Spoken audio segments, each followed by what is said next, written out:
the 1980s have resurfaced in style, music, and television, more or less all things pop culture. This reemergence of all things 80s has left some people wondering whatever happened to their favorite 80s stars. While some celebrities from the era have remained in the limelight, others have taken an intentional step out of it, like Ghostbusters star Rick Moranis or award-winning actress Deborah Winger. Some of these celebrities you may not even recognize today, such as the chubster from The Goonies who shaped up, or Jennifer Grey after her plastic surgery. Let's see what these ambiguous stars have been up to for the past few decades. Chunk from The Goonies slimmed down. The Goonies is a childhood favorite film that never goes out of style thanks to its relatable cast of kids. One of the most lovable of these child stars was Chunk, the adorable chubster who befriends a scary giant. Actor Jeff Cohen definitely looks different since he played Chunk, but he no longer is all about acting.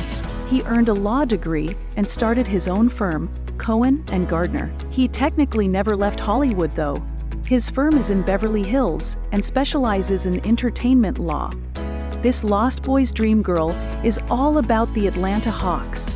Jamie Gertz was in a handful of productions throughout the 80s, but one of her most popular roles was as the love interest in the vampire film The Lost Boys. Her fame soon faded after she turned down the role of Monica Geller in the show Friends. While Jamie has been in a handful of roles since, the highest acclaim she received was a nomination for an Emmy for her role in the Fox show Ally McBeal. While she hasn't managed to achieve the fame she once had, she is a partial owner of the NBA team the Atlanta Hawks. From Pretty in Pink to Orange is the New Black, Andrew McCarthy's role as Blaine in Pretty in Pink made him one of the most well-liked stars of the 80s, as did his roles in St. Elmo's Fire and Less Than Zero. However, once the decade ended, he returned to the stage. Andrew has dabbled in more film roles, but never to the extent that he did in the 80s. Instead, he began directing hit shows such as Gossip Girl and Orange is the New Black. He also is a travel writer and a contributor for National Geographic Traveler. This 80s girl next door has still got it. Phoebe Cates was the beautiful teen whose fame exploded after her role in Fast Times at Ridgemont High. She was also known for her roles in Gremlins and Drop Dead Fred. Before long, she was on the cover of magazines like 17 and Teen Beat. She married actor Kevin Kline in 1989 and retired from acting 5 years later. Since then, she has lived a predominantly quiet life, but that doesn't mean she hasn't been busy. She started the Blue True Boutique in 2005, which is located in Upper East Side, Manhattan. Ferris Bueller's Buddy went to television. While Alan Ruck is most recognizable for his role as the best friend in Ferris Bueller's Day Off, he did land a few roles in blockbuster hits throughout the 90s. These include the movie Speed with Keanu Reeves and Twister alongside fellow 80s star Jamie Gertz. Since then, Alan has been in a plethora of television series, including Spin City, Scrubs, Justified, and more. Though he's managed to stay afloat in his acting career, he's flown under the radar just enough that many of us forgot all about his celebrity status. This Back to the Future star went to Broadway. Few know that Leah Thompson began as a ballerina and changed her focus to acting only after being told that, despite her skill, her body was not built to be a professional ballerina. Her most famous role was in the Back to the Future films. Thompson landed a few small roles here and there throughout the 90s, but eventually decided to part with the big screen and go to Broadway. Afterward, she leaped into the world of television, but never quite got back the notoriety she had in the 80s. The Karate Kid is still fighting. The Karate Kid quickly became one of the most beloved childhood films of 80s when it was released, making its lead star, Ralph Macchio, one of the most admired actors at the time. However, even before that, Ralph was on the map for his role in The Outsiders, which had an all-star cast including Patrick Swayze and Emilio Estevez. Ralph stayed on top into the 1990s, landing a Broadway role alongside Robert De Niro and a leading spot in My Cousin Vinny with Joe Pesci. However, his career went stale up until 2018, when he reprised his role as the Karate Kid in the YouTube series Cobra Kai. This Breakfast Club star stepped behind the camera, considering the fact that Emilio Estevez is the older brother of Charlie Sheen and the son of actor Martin Sheen. It's amazing he ever managed to snag the spotlight. Some of his biggest 80s films were The Outsiders, The Breakfast Club, and St. Elmo's Fire. However, he gained a whole new level of admiration as Coach Bombay in The Mighty Ducks. While acting put him in the limelight, his writing and directing have since stolen his attention. In 1986, Emilio became the youngest person to write, direct, and star in a film, thanks to his movie wisdom. His latest film, The Public, came out in 2018. I Think We're Alone Now. Singer still takes to the stage. If you've ever heard the song before, then it's probably already stuck in your head. Tiffany Darwish, known by her mononym Tiffany, rose to fame in 1987 with her rendition of I Think We're Alone Now, which came out 20 years prior. Her first and second albums were hits, but like clockwork, her fame came crashing down in the 90s. After a 6-year break, she dropped another album in 2001, but it failed to put her back on top. Despite her dwindling fame, Tiffany still tours today alongside other 80s favorites like New Kids on the Block and Salt and Peppa. She's still singing about red balloons. German singer-songwriter Nina rose to prominence after her song 99 Luftballons, along with the English version 99 Red Balloons, exploded. The song was #1 in Germany, the Netherlands, and the UK. In the US, the song hit #2 on the charts. The song was the only one she recorded in English, so you can blame her disappearance in the States on the language barrier. In European countries, she is still well known and is one of the most successful musicians of all time in Germany. From shrinking the kids to raising them on his own, Rick Moranis starred in some of the top 80s films, including Little Shop of Horrors, Spaceballs, and Ghostbusters. He also played the endearing father and struggling inventor in Honey, I Shrunk the Kids, a movie that grossed $200 million. Shortly thereafter, Moranis' wife was diagnosed with liver cancer, which took her life in 1991. The tragedy took a toll on Moranis' acting career, and he officially stepped away from Hollywood in 1997.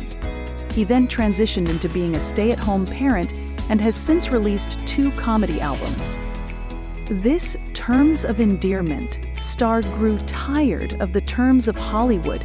Deborah Winger hit the 80s running with her role alongside John Travolta in Urban Cowboy, which earned her a BAFTA nomination and 2 Golden Globe nominations. In 1982, she was nominated for an Academy Award for her part in An Officer and a Gentleman opposite Richard Gere. If that wasn't enough, she was nominated again for an Academy Award the following year for starring in Terms of Endearment. A decade and a Golden Globe win later, Winger turned down a lead role in A League of Their Own and took a break from acting, stating, "I wanted out for years." No longer Saved by the Bell, Lark Voorhees made her rise to fame at just 14 years old with her role as Lisa Turtle in the NBC series Saved by the Bell. From there, she went to the popular soap opera Days of Our Lives and played a temporary love interest in both Family Matters and The Fresh Prince of Bel-Air. Lark has also appeared in a handful of music videos, including a role as the girlfriend in a Boyz II Men video. She has not earned any acting credits since 2012, but has self-published 3 books since then. This Growing Pains star changed his focus. Kirk Cameron gained his celebrity status through his role as the eldest sibling on the show Growing Pains. While on the show, he was nominated for 2 Golden Globe Awards, which is the only critical acclaim he has received in the profession. After Growing Pains, Kirk turned his attention towards his spiritual beliefs. He has since reunited with his co-stars to create 2 separate Growing Pains movies, but primarily works on Christian-themed productions now, such as the 2008 independent film Fireproof. Dirty Dancing's Baby changed her look. Jennifer Grey starred in not one, but 2 '80s films that are still classics today. In Ferris Bueller's Day Off, she played the disgruntled sister. And in Dirty Dancing, she played the beloved protagonist.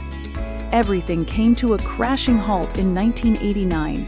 For whatever reason, Jennifer decided to have surgery performed on her nose.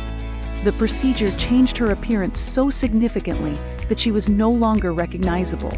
Without the face audiences knew and loved, her career took a turn for the worst. She has only landed a few small parts since. This RoboCop is still making moves. Peter Weller began his career on the stage in the 1970s, but transitioned into film in the 80s. He's mostly regarded for his role as the lead in the 1987 sci-fi blockbuster, RoboCop. While he has yet to land a role as notable as that one, Peter has had success in the industry.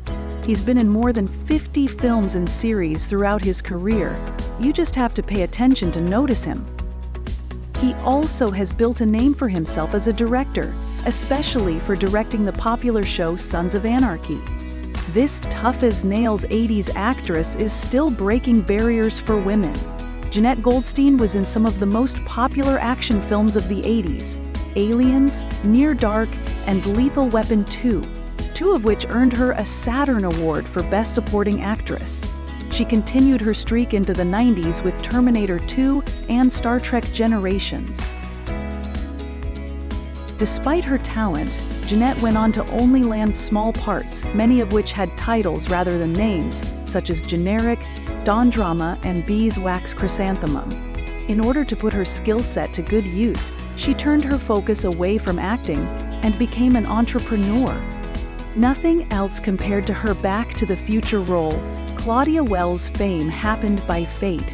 She was cast as the role of Jennifer Parker in Back to the Future, but was forced to back out of the part due to an ABC pilot that she was contractually obligated to do. Fortunately for her, filming was delayed because producers wanted to replace Eric Stoltz with Michael J. Fox as the lead. This gave Claudia just enough time to regain the part. Unfortunately, she was unable to continue the series due to her mother's illness, ultimately leaving acting for good. She now owns the clothing store Armani Wells. Rebecca De Mornay takes on smaller roles. Rebecca De Mornay became a household name in the 1980s after she starred alongside Tom Cruise in the popular film Risky Business. From there, she seemed to land role after role throughout the decade and into the 1990s.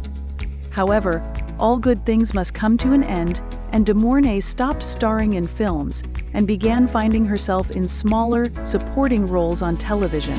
Some roles people might recognize her from, as Penelope Decker in Lucifer and Dorothy Walker in Jessica Jones. This man created one of the most catchy 80s tunes.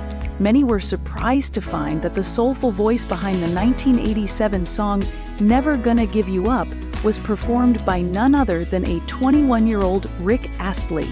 The song was a #1 hit in a whopping 25 different countries. The end of the 80s were very good to Rick, who peaked on the charts in the UK and the US for several more singles. Thanks to his 40 million records sold, Rick was able to retire in 1993 at the age of 27 and focus on being a father. This 16 Candles prima donna switched careers. Though you might not recognize her at first glance, who could forget the snotty blonde in 16 Candles? Haviland Morris's role as Hot Mess Caroline was only her second professional role.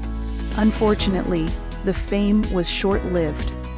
From there, she went on to play mostly unmemorable roles in movies like Gremlins 2 and Home Alone 3. She played temporary roles in several television shows and landed a permanent role on One Life to Live. She left the world of Hollywood and became a real estate broker in New York. In conclusion, the stories of these 1980s stars remind us that true happiness isn't always found in the spotlight.